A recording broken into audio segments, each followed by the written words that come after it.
Eh bien, bonsoir à tous. Je suis ravi de vous retrouver. Il est 18h30. Je vois que Sébastien Lézier est au taquet puisque c'est notre invité du jour et qu'on va le faire venir avec nous comme invité puisque nous sommes bien sûr dans nos rencontres sommes du lundi. Et je suis ravi avec l'Union nationale française, avec toute l'équipe qui m'entoure, Laurent Boyer, la communication, Juliette Jourdan, la programmation et ce soir, Lisa Linotte, effectivement, à la technique, de pouvoir vous présenter ce petit programme.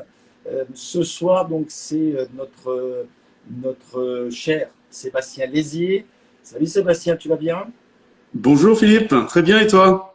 Oui, je suis ravi de t'entendre. J'espère que tu vas bien. Tu représentes une magnifique maison dont on va parler, qui est Château Lailleul. Tu avais créé d'abord Ligne W.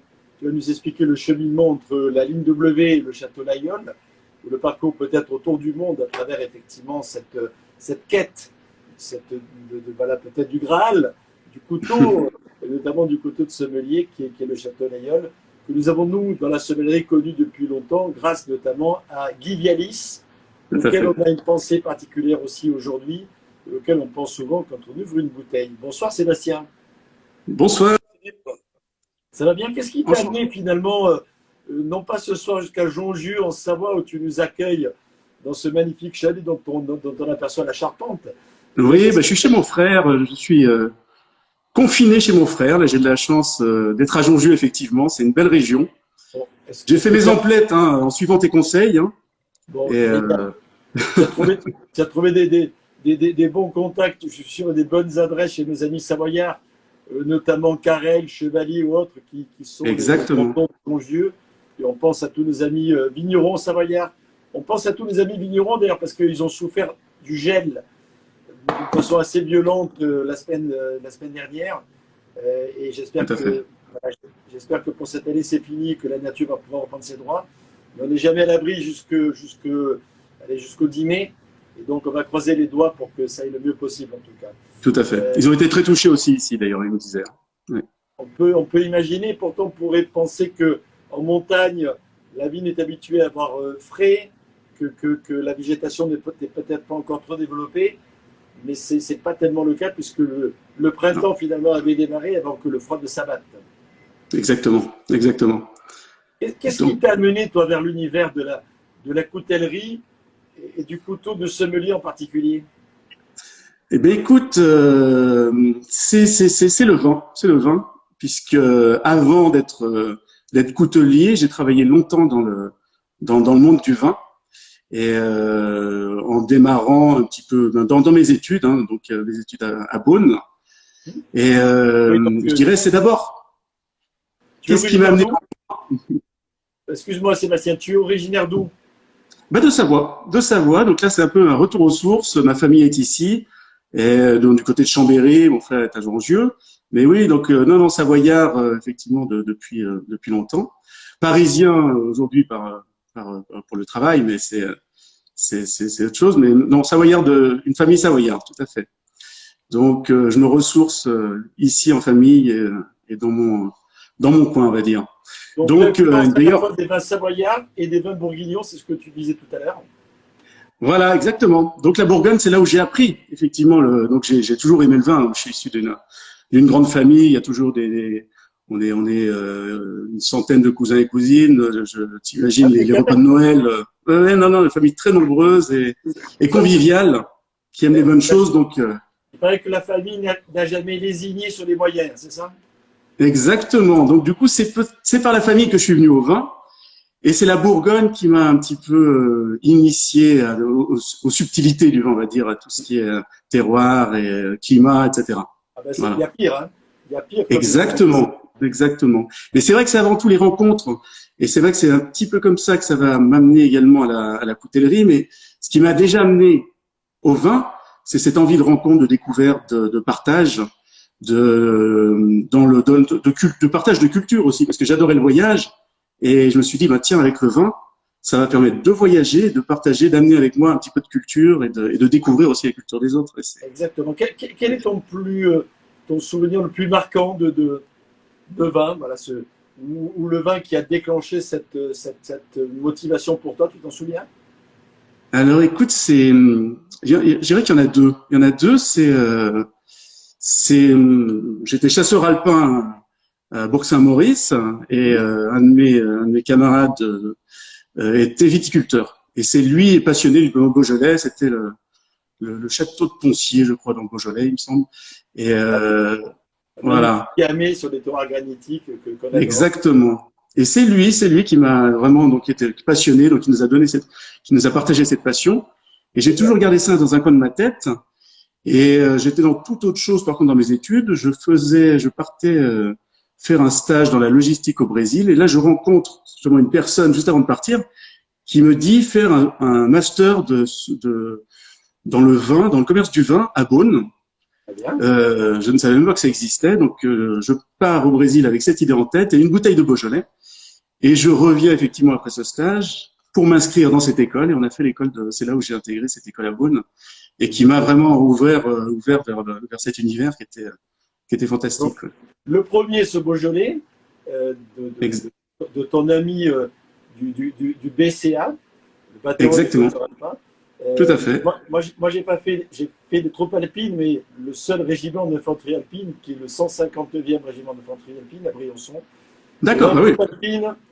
Et dans le troupe alpine, on sait se tenir sur les skis, sur les parois. Exactement. Tout à fait. C'est important. Donc, la deuxième. La deuxième, c'était vraiment, alors après, donc, ça peut être, clairement, je suis arrivé, c'est au Brésil finalement. C'est au Brésil où tout s'est enchaîné. Comme quoi, c'était une destinée. J'arrive, on partageait un appartement et je travaillais avec quelqu'un qui travaillait chez Chandon, parce qu'il y a Moët Chandon en France, mais Chandon au Brésil, et qui appartient à la même maison, hein. Et sa femme, sa compagne à l'époque et sa femme actuelle était une passionnée de vin et elle m'a fait découvrir donc les vins qui étaient importés au Brésil. Elle est venue en France, elle a travaillé, elle a fait la même école que moi, elle a travaillé chez La Vignat, etc. Et avec elle, au Brésil, on a enchaîné sur cette découverte du vin. Donc j'ai toujours été amateur de vin, mais amateur peu éclairé. Et petit à petit, c'est elle qui a commencé à rentrer dans les subtilités. Voilà. Et alors, ensuite, l'école. Notamment, mon cher Sébastien, on a le Brésil ensemble, puisque tu sais que c'est là où j'ai gagné le concours de meilleur sommelier du monde. Et que donc, tout à fait. Des souvenirs et des émotions particulières que je partage avec toi. Et nous saluons d'ailleurs Daniel Braga, le président du sommelier du Brésil, et tous nos amis brésiliens et tous les amis sud-américains en particulier sur ce petit clin d'œil historique.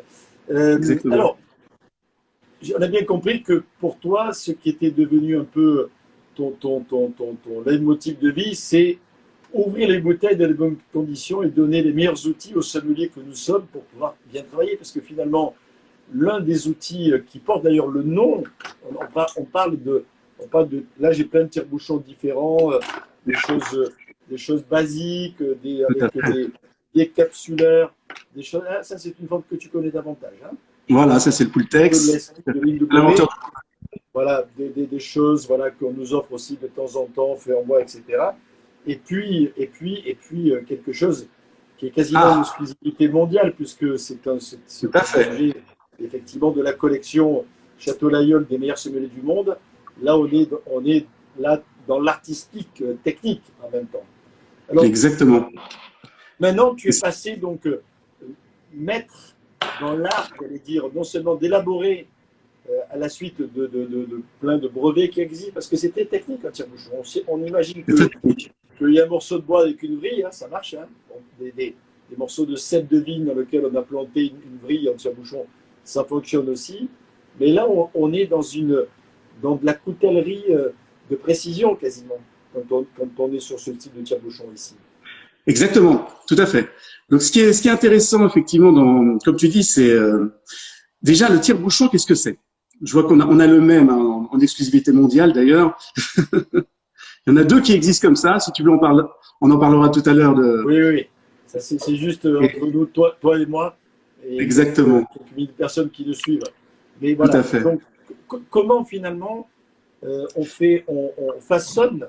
Quelles sont les différentes pièces qu'il faut assembler? Quels sont les éléments techniques qui vont donner quelque part ensuite du confort et de la précision au geste du sommelier? Tout à fait. Alors déjà, pourquoi le tire-bouchon? Parce que c'était ta question initiale. Pourquoi j'en suis arrivé là? Parce que, justement, encore une fois, c'est une histoire de rencontre. Le tire-bouchon est au milieu de tout un univers, de l'univers du vin.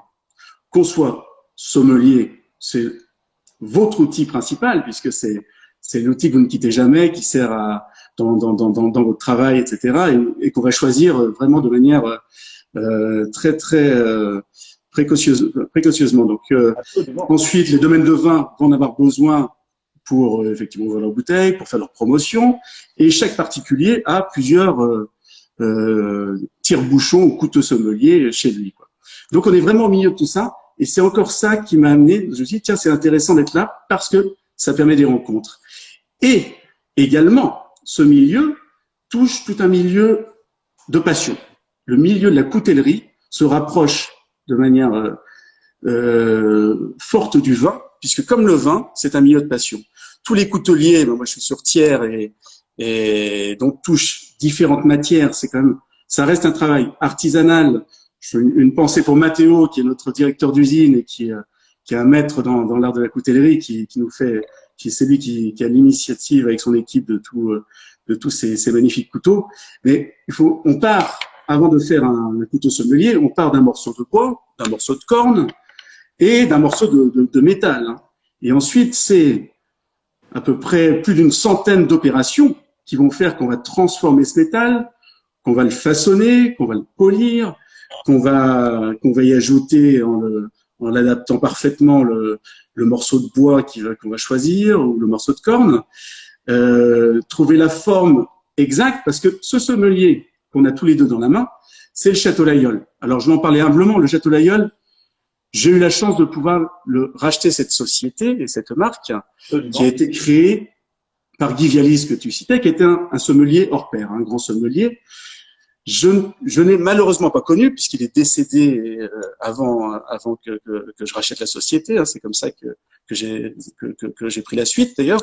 Mais je le connais au travers toi, au travers les personnes qui l'ont connu, et notamment, je pense à Philippe Bourguignon, que tu connais sans doute. Absolument. Mais émérite sommelier parisien qui a le meilleur sommelier de France et qui a œuvré pendant très longtemps au restaurant Laurent à Paris sur les Champs-Élysées. Exactement. Et je rencontre Philippe Bourguignon au Grand Testing à Paris. Il vient me voir, il me dit, ah, mais ça, c'est Guy Vialis. Je dis, bah, écoutez, parlez-moi. Il dit, Guy Vialis, j'ai travaillé avec lui depuis les années 70 au pavillon Ledoyen. Pendant 20 ans, il a pensé à ce tire-bouchon avant de le sortir. Donc, il parlait des années 70. Et on sait que Guy Vialis a créé Château Lailleul au début des années 90. Donc, il me dit, pendant 20 ans, il y a pensé. C'est pour ça que c'est pas un hasard. Si ce sommelier a connu un tel succès, c'est qu'il est pensé pour vraiment se loger dans la main de manière parfaite, avoir un poids idéal qui est costaud, garanti à vie, etc. La bonne longueur de mèche. Tout est parfait. Pourquoi? Parce que ça a été longuement étudié, pensé. C'est pas un hasard. C'est pas juste un design. Et ensuite, Guy s'est entouré de grands professionnels, et tu étais le premier d'ailleurs, puisque tu as gagné, tu étais meilleur sommelier du monde en 92, et c'est toi qui as initié en fait cette tradition des Châteaux Lailleul, meilleur sommelier du monde. Tu as travaillé, tu me l'as dit, hein, tu étais allé à Thiers plusieurs fois avec Guy pour améliorer certains aspects, pour travailler avec Léo Sanajuste et améliorer ce sommelier. Donc c'est tout ça, c'est vraiment tout ce travail qui fait qu'on est dans la précision et dans la justesse. Exactement. Et c'est vrai que Château Lailleul a révolutionné un petit peu. Il n'existait pas de couteau sommelier haut de gamme à l'époque, et c'était le premier au monde. Et ça a été un succès mondial immédiat. Voilà. Ça a participé d'ailleurs grandement à la réputation de Lailleul dans le monde, grâce à la sommellerie internationale. Exactement. C'est des choses qu'on oublie ou qui peuvent paraître anecdotiques, mais qui ont beaucoup d'importance, notamment sur la marque Lailleul, quelque part. Parce que c'est tout à fait. Un label, quelque part, Lailleul. C'est intéressant de parler. D'ailleurs, Lailleul, mais aussi à Thiers, puisqu'il y a toujours non pas ce challenge, même si on peut imaginer qu'il puisse exister, mais ce travail coordonné entre Thiers et Lailleul. Tout à fait. Et là encore, ça rejoint le monde du vin, puisqu'on se dirige exactement comme l'a fait le vin, mais il y a dans les années 50 ou 45, tu vas me dire les appellations. pour les premières AOC. Création de l'INAO en 1935, les premières AOC. Oui. Voilà. Et ben là, on y arrive. Donc maintenant, il y a les IG, les indications géographiques industrielles. Oui. Et aujourd'hui, il y a peut-être des articles que tu as vu passer. Il y a une petite guéguerre entre l'aïeul, tiers l'aïeul, où on se dit donc qu'il y a quelques entreprises qui essayent de tirer la couverture pour uniquement que ce soit l'aïeul, mais l'histoire parle d'elle-même. Ça fait 600 ans qu'il y a des couteaux qui sont faits à tiers. Pendant les couteaux l'aïeul, c'est du début 19e siècle. Oui. Et pendant 50 ans, les couteaux l'aïeul ont été faits quasiment exclusivement à tiers. À tiers. C'était récemment, je dirais, il y a moins d'une trentaine d'années, où il y a eu un renouveau de la coutellerie à l'aïeul. Je parle de grande ampleur, il y a toujours des petits artisans. Ce qui est une bonne chose aussi, parce que ça a permis de travailler l'artisanat local, de remettre en valeur des savoir-faire. Exactement. Au local. Mais il ne faut pas oublier effectivement cette partie de l'histoire qui a été écrite de concert avec les gens de tiers. Tout à fait. Et donc, ça fait sens de faire de protéger en fait cette IG au niveau Auvergne et Aubrac. Et donc, il y a vraiment une combinaison intéressante entre l'aïeul et tiers, d'ailleurs, qui existe depuis tout temps et c'est très important de le protéger parce que par contre, l'aïeul a été complètement galvaudé puisque ça n'a pas été protégé. Et donc, du coup, quelqu'un l'a déposé et a donné des licences. Et il y a des laïeuls fabriqués au Pakistan, en Chine, etc. Donc, c'est pour ça que c'est important de vraiment de se protéger par une IG pour dire, voilà, c'est fait en France et c'est fait à tirer l'aïeul. Absolument. C'est important de le répéter. Merci, Sébastien, de le faire. L'origine du tire-bouchon, les premiers tire-bouchons, c'est quelle époque? Est-ce que L'origine du tire-bouchon, je dirais, c'est une bonne question. Je t'avoue que je n'ai même pas, mais ça doit être 18e siècle, mais c'est avec l'invention des bouteilles, j'imagine. Et donc, alors peut-être même avant, parce que les premières bouteilles dites industrielles, ce sont les Anglais, et il y a notamment le premier dépôt pour les bouteilles au moule, hein, c'est 1632, c'est un certain Digby, je crois, qui effectivement a déposé ce brevet, pardon. Et on peut imaginer qu'à partir du moment où effectivement ces bouteilles ont été créées et qu'elles étaient moulées, donc qu'on pouvait boucher correctement, on a dû utiliser un tire-bouchon, donc je dirais peut-être effectivement plutôt 17e siècle. Plutôt 17e siècle, d'accord. Ah ouais. Et avant, comme tu disais, c'était juste un morceau de métal qu'on vrillait, qu'on emmanchait sur un morceau de bois, et ensuite tout ça s'est amélioré par différents systèmes, les Allemands, les Anglais, les Français ensuite. L'arrivée, il y a toujours il y a une bataille dont on a parlé récemment aussi avec nos amis de la SI, entre le double levier, le simple levier. Donc, alors il faut expliquer effectivement. Ici, par exemple, on a la possibilité d'avoir un double levier. Voilà, tout à fait. On a une étape intermédiaire que l'on voit ici et une étape finale ici, alors que dans les on appelle ça le crapaud, je crois, cette partie-là. Hein, ça peut peut-être. Exactement. C'est le crapaud, tout à fait. On n'a qu'une partie qui vient ici seulement, donc il n'y a pas d'intermédiaire. Là, c'est juste pour éventuellement enlever la capsule, mais ça ne sert pas d'intermédiaire. Voilà. Et donc, voilà, il y a deux écoles, mais c'est vrai que le double levier, donc avec l'INW, notre autre marque hein, que j'ai créée en 2008, tous nos couteaux sommeliers sont double levier. Donc c'est vrai que ça permet une ouverture plus aisée puisque ça fait en 2 étapes, mais peut-être un geste moins pur, moins élégant, cher à Guy Vialis justement qui voulait uniquement un simple levier pour ses châteaux l'aïeul. Dans ce côté traditionnel, à levier historique, on va dire ça. Il y a un musée du tire-bouchon qui existe du côté de Ménherbe. Il y a un musée du tire-bouchon qui existe à Ménherbe. Tout à fait. C'est un joli domaine viticole qui fait une cuvée magnifique qui s'appelle la cuvée du gouverneur. Et donc, voilà. Donc, il ne faut pas hésiter effectivement à envisager. Alors, je ne sais pas si on peut nous dire si ça fonctionne. Est-ce que ça va? La liaison est bonne toujours? Moi, ça va. Je t'entends parfaitement. Plus en écran, mais ça va mieux. Donc, oui, parfaitement. Et donc, il y a une collection incroyable de tire-bouchons. Voilà. Donc, je ne sais pas si vous savez comment s'appellent les collectionneurs de tire-bouchons. Alors là, vas-y, je t'écoute. Justement, on va vous laisser chercher, on vous donnera la réponse d'ici la fin de notre interview, mais essayez de chercher parce que c'est un nom tout à fait original. Voilà. Et quand on parle de bouchon, on parle de tire-bouchon, on l'utilise aussi. Alors ça, c'est un objet qui est assez intéressant aussi. Hein. Est-ce que tu sais ce que c'est ça? Est-ce que vous savez, vous qui nous voyez, effectivement, Alors, ça vous me savez ce que c'est ça? Est-ce que c'est destiné au champagne peut-être, non? Oui, exactement. En tout cas, au vin effervescent. Absolument. Et Voilà, on donc, coupe la carte. la partie ici permet effectivement de pincer et de dévisser le fameux muselet de la bouteille sans se faire mal. Voilà. Et ensuite, quand les bouchons de champagne sont trop serrés et qu'ils ont du mal à se défaire, des fois on a vraiment du mal, on peut les débloquer en tournant effectivement comme ça avec cette pince.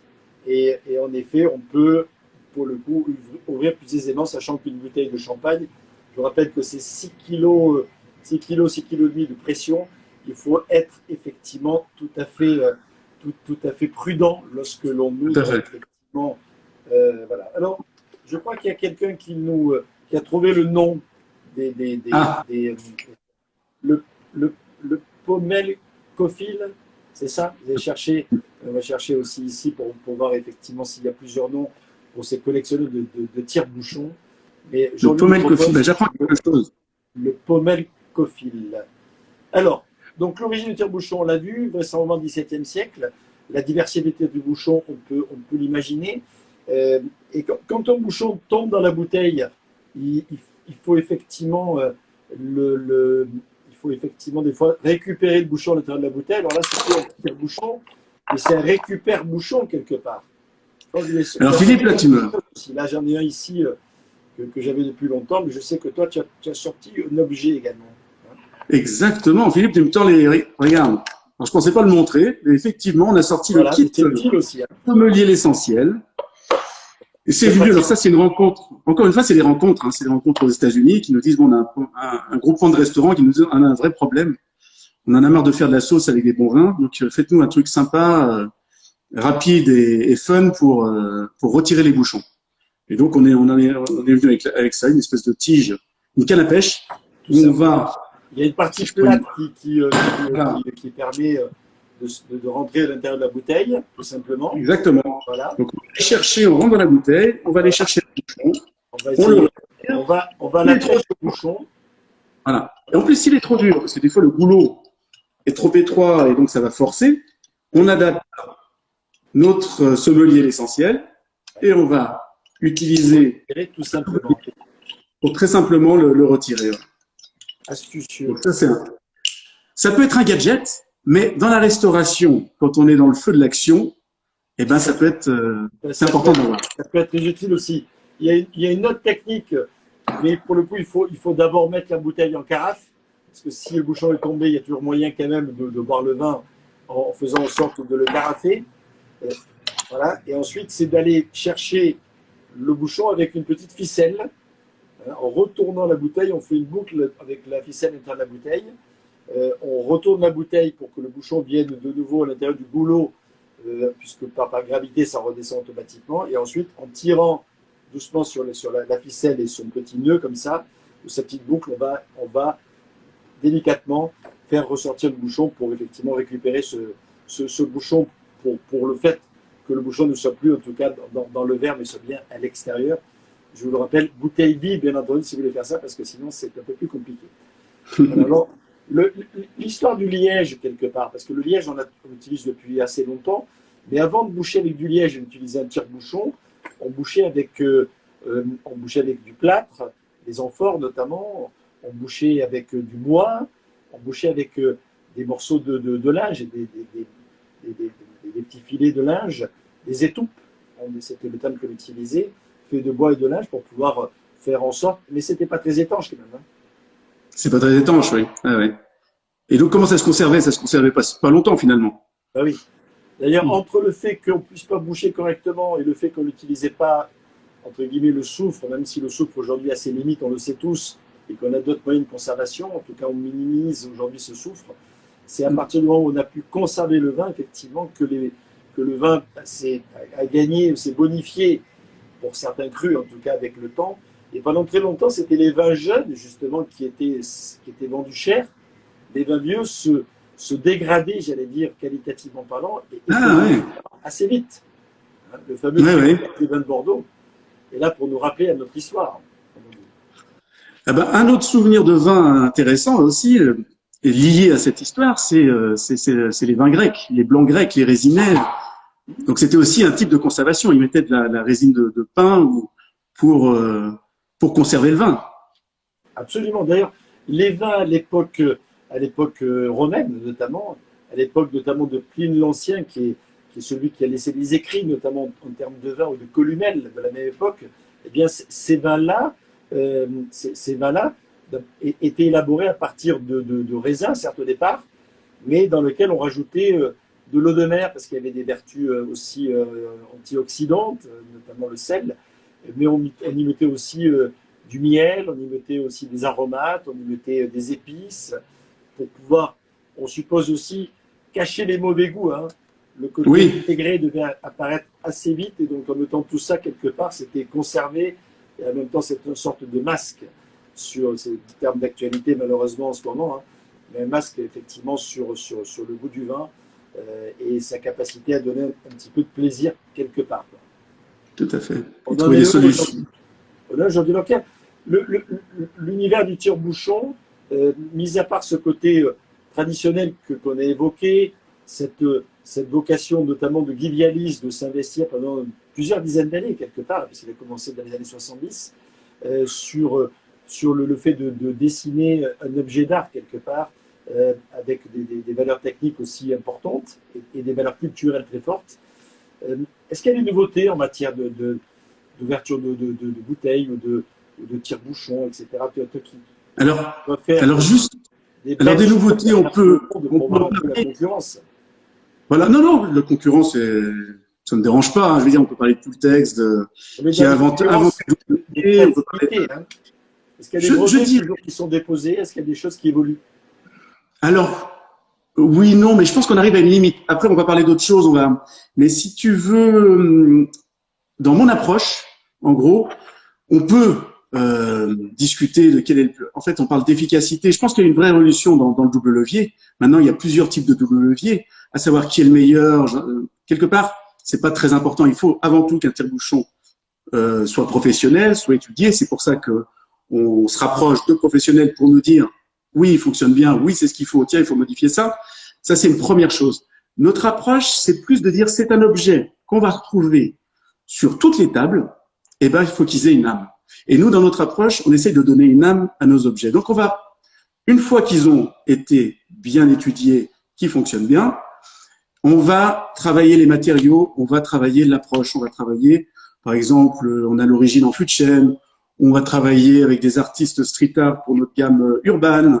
On va travailler avec des grands sommeliers pour nos haut de gamme Château Layol. Notamment les derniers meilleurs sommeliers du monde qui ont fait à chaque fois une signature de couteau particulier. Exactement. Le dernier donc qu'on a créé, c'est avec Marc Almert. Bien sûr. Et qui pareil m'a dit bah tiens, moi j'aimerais bien utiliser le noyer parce que ça me rappelle mon père qui est mon pays. Donc il avait toute son histoire et il a conçu son Château Layol avec son histoire quelque part. Et ça donne, c'est ça que j'appelle une âme, c'est que on peut parler d'efficacité, mais au bout d'un moment on arrive à une limite, quoi. C'est pas, les bouteilles vont pas s'ouvrir automatiquement parce qu'on pose le tire-bouchon dessus. Donc il y a une action, d'ailleurs une belle action, et c'est important. En fait, je suis un grand défenseur des bouchons contre les screw-caps ou autres, parce que même si les deux ont leur intérêt, hein, je suis d'accord. Et bon, dans mon métier, ça peut se discuter parce qu'il y a franchement des vins qui se conservent très bien également sur d'autres types de bouchage, mais le bouchage royal, celui qui est historique, c'est effectivement le liège. Et il y a tout un cérémonial. Et d'ailleurs, le sommelier, c'est pour ça qu'on appelle ça un couteau sommelier, participe à ce cérémonial. Quand on présente une bouteille de vin, quand on l'ouvre dans un restaurant, et ben voilà, on attend ce moment et puis le geste doit être pur, le geste doit être, ça peut faire la différence ça participe au moment de la dégustation, quoi, je pense, hein. Absolument. Et donc, oui, donc pour aller sur l'efficacité, donc ça c'est notre approche. Donc on fait des bons tire-bouchons, mais on va au-delà de l'objet. On va derrière, on cherche, on utilise des fûts de chêne, on fait revivre. Donc on amène un peu de chai chez les gens. Encore une fois, on travaille avec de l'amidon de maïs je te dis comme avec des partenariats avec des artistes. Donc on essaie de creuser dans différentes directions. Dans l'innovation, je dirais qu'on change complètement de domaine. Et là, on va parler de Coravin, par exemple. Là, oui, il y a une réelle innovation où on n'ouvre plus la bouteille. On perce le bouchon et on va expulser le vin tout en conservant celui qui reste dans la bouteille, et ce qui permet de déguster des grands vins sans forcément ouvrir toute la bouteille. Ouvrir toute la bouteille ce jour-là, en tout cas, et conserver le reste dans de bonnes conditions. Tout à fait. Ça, c'est une des qualités indéniables du liège, quelque part, de laisser la possibilité de rentrer cette aiguille et ensuite de refermer ses fibres suffisamment pour que la conservation perdure. C'est une qualité d'élasticité magnifique. Exactement, ouais. Donc ça, je trouve que là, voilà, là, il y a vraiment quelque chose de nouveau ça amène quelque chose dans la dégustation. On a une cave bien remplie, on a plein de bouteilles qu'on n'ose pas toucher parce qu'on n'a pas la bonne occasion pour. Et ben là, on hésite moins. Donc là, c'est complémentaire, on va dire. Ouais. Et là, je trouve vraiment l'approche intéressante. Ouais. Et après, non, je trouve c'est plus aussi dans le design. Du coup, on va se distinguer. On travaille beaucoup avec des jeunes designers. Ligne W, on sait tout de suite lors de la création, les premiers. On a travaillé avec Aurélia Ricard, Adrien Azez, qui sont des jeunes. Hein. Je dis des noms parce que c'est des bons souvenirs pour moi, qui ne diront rien, et c'est eux qui nous ont créé nos modèles. Et c'est vrai que je trouve très réussi, mais ça c'est personnel.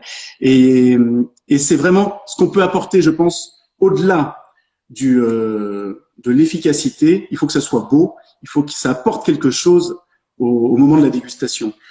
Et c'est là-dessus où, justement, dans l'évolution, on parlait tout à l'heure de Guy Vialis et de sa volonté de garder un seul levier. Bon, maintenant que la marque m'appartient et que j'ai envie de le faire évoluer dans le temps, donc je pense aller vers un double levier assez rapidement, mais je veux qu'il soit beau. Je veux pas simplement mettre un double levier pour faire un double levier. Il faut qu'il soit intégré dans le design. Et ça demande un gros travail. Ça demande un gros travail parce que c'est non seulement technique, mais aussi visuel. Je me souviens de mon grand-père qui était restaurateur et qui a ouvert beaucoup de bouteilles. Et lui, il utilisait à la fois le tire-bouchon traditionnel et parfois aussi le bilame, quelque part. Le bilame, oui. Qui est aussi un système qui permet effectivement de glisser les deux lames de part et d'autre du bouchon dans le goulot et de sortir le bouchon en tournant comme ça légèrement de manière à pouvoir le décoller et l'extraire aussi sans le percer, quelque part. Tout à fait. Aussi, qui existe. Je vois que le temps passe et qu'il est bientôt déjà l'heure, entre guillemets, de rendre l'antenne. C'était passionnant. Merci Sébastien d'avoir partagé merci à toi, ce moment avec nous. On te souhaite déjà une bonne soirée en famille. Salut ton frère et le reste de la famille, nombreuse pour nous tous. Buvez bien, mais raisonnablement quand même, hein, un verre de Jacquer, notamment de Jongieux.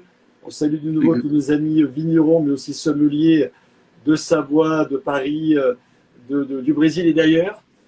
On se donne rendez-vous bientôt, hein, notamment bientôt, pour la finale du concours du meilleur sommelier de France, qui doit avoir lieu le 31 mai prochain, et puis la finale des meilleurs jeunes sommeliers de France, qui aura lieu normalement le 14 juin prochain, donc 31 mai pour le meilleur sommelier de France, et 14 juin pour les meilleurs jeunes sommeliers de France.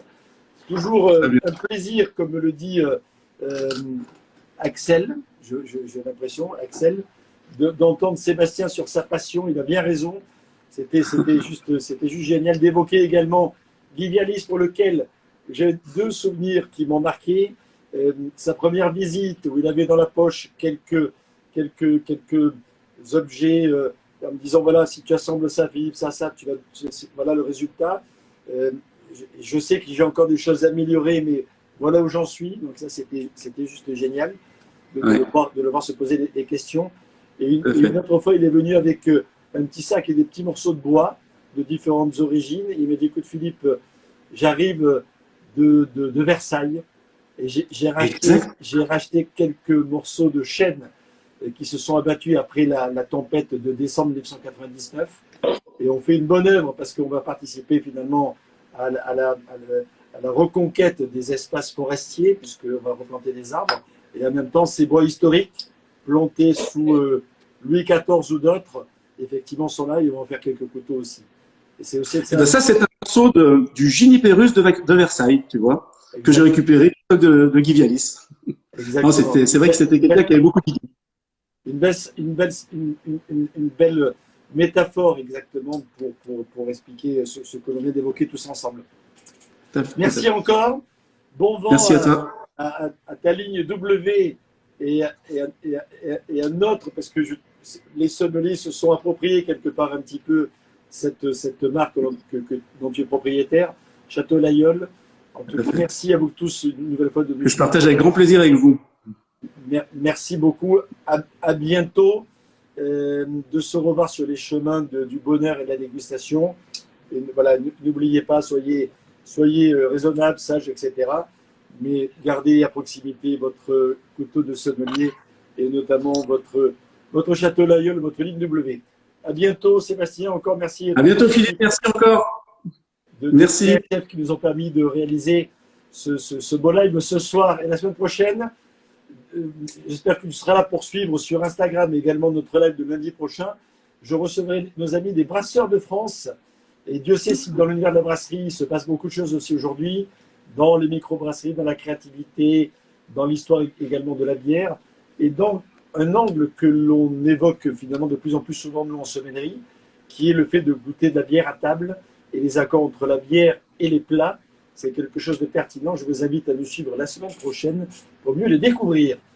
Alors, je fais un petit clin d'œil à la brasserie du Mont Blanc. Absolument. Il y en a dans plein d'endroits différents. Et notamment, ce qui est important pour les bières, c'est la céréale, mais c'est également l'eau. Et effectivement, dans le massif du Mont Blanc, entre autres, il y a une eau qui se prête bien à l'univers de la brasserie. Bonne soirée à tous. Sébastien, merci. Bonne soirée. Et à très bientôt. Au revoir. Au revoir.